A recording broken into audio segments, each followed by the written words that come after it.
মানুষ দুইজন হইলে হইব কি, আমাদের মন এক, দেহ এক, আত্মা এক, সব এক। এই জন্য আমরা ভাতও খাবো 1 প্লেট। দাও 1 প্লেটে দাও। বাসার তুমি একদম আমার মনের কথা কইছো। আমরা 1 প্লেটেই ভাত খাবো। বৌমা তুমি 1 প্লেটেই ভাত দাও।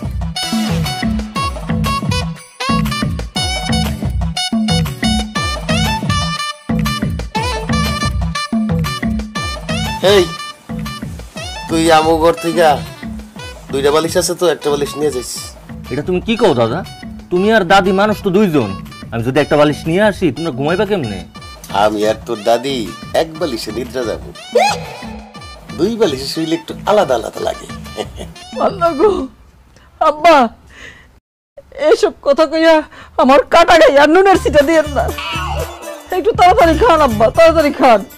চলো বাসার আমরা খাওয়া শুরু করি। চলো। খবরদার তুমি আর দিবা না। কেন? কারণ আমি তোমারে খাওয়াই দিব। দুপুরবেলা তুমি আমারে গোসল করাই দিছো না, এখন আমি তোমারে খাওয়াই দিব। আম্মা, আব্বা কি বলতেছে? আপনি আপনারে গোসল করাই দিছেন? হ্যাঁ, আমার স্বামীরে আমি ভালোবাসি, তাই আমার স্বামী সব কাজ আমি করি। আচ্ছা শোনো, তুমি আমারে খাওয়া দাও আর আমিও তোমারে খাওয়াই দিই। ঠিক আছে। ওই মগা দেখ, 25টা বছর এই সংসারে আসছি, আমি কি খাইলাম না খাইলাম, কোন সময় খাইলাম কোনোদিন দেখছস তুই? হ্যাঁ, এখনো তো গুপ গুপ করে গিলতেছস। একবার জানাস তো বউ এখনো পর্যন্ত খাই নাই, অথচ দেখ তোর সামনে তোর আব্বা পুরো একটা মানুষ কি সুন্দর তার বউয়ের মুখে খাওয়ান তুলে দিতেছে। ওরে মগা, কি দোষ করছি আমি, কি অপরাধ করছি? কেন তুই আমার এরকম একটু ভালোবাসলি না?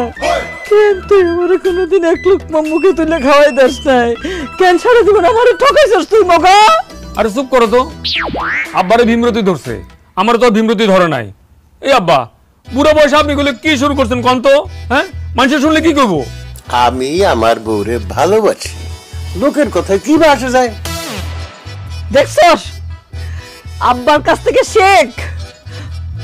আব্বা, আম্মা, আপনারা যদি কিছু মনে না করেন, মানে আমারও যদি একটু অনুমতি দেন, আপনাদের ছেলেকে আমি একটু গালিগালাজ করতে পারি?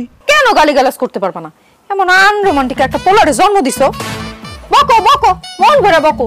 তোর উপর ঠাডা পড়বো, তোর উপর আল্লাহর গজব পড়বো। হ্যাঁ, তুই আমার ঠকাইছিস না, দেখবি আল্লাহ তোর ঠকাইবো।